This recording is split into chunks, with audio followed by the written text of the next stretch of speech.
you look internationally at gas regimes and LNG sector, Canada is a world leader in every respect. And so our politicians and the investment community can look at the Canada LNG and gas sector as a place of opportunity rather than simply a place of challenge. Canada's gas and LNG sector is somewhat fascinating. Our gas industry has been around for a long time and it's had its challenges. The LNG sector, as a kind of a broadening of that sector, particularly internationally, is really on the cusp of something great. It's been stuttering a little bit, and there's a number of reasons for that. One of them is that jurisdictions like India and China are hungry for energy. And the molecules that we can develop in British Columbia and send overseas via LNG remains a very potent mix. The Canada LNG project is one signal that a group of investors have seen the fruits of that possibility. We now see some very exciting either announcements or developments, particularly in respect of the critical interaction and engagement of Indigenous peoples in British Columbia. What I mean by that is there is now the NISGA and the HISLA and perhaps a few other projects where partnerships are being developed with a variety of stakeholders from a financial, executional, and Indigenous point of view, which really solves a number of critical problems. One of the problems is that natural gas and LNG have come into some disrepute due to lobbying from environmental groups. And the fact is that Canadian LNG is extremely clean. We have the technology, and not just the technology, but I'm going to call them the social processes by which the workforce are engaged in a manner that is very responsible.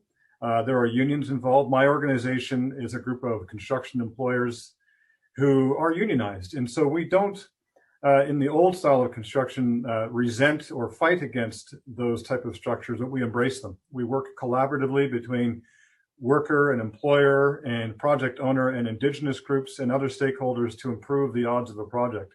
So that whole idea of the S in the environmental, social governance phenomenon is well cared for in the Canadian gas and LNG sector. The other component, projects are being undertaken close to or on Indigenous people's lands. And not only does that have to be honored financially, but also much more robust opportunities are at play in respect of jobs that can be given to Indigenous peoples, training that can come with those job offerings. But even more importantly, rather than simply giving jobs that come and go in a given time, that there can be legacy project equity agreements made where Indigenous groups actually partly own LNG and or pipeline projects. And that development is a game changer. No longer can the environmentalists say that this industry is environmentally weak.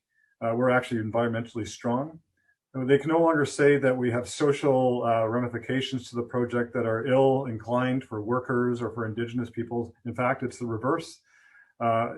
If you look internationally at gas regimes and LNG sector, Canada is a world leader in every respect. And so our politicians and the investment community can look at the Canada LNG and gas sector as a place of opportunity rather than simply a place of challenge.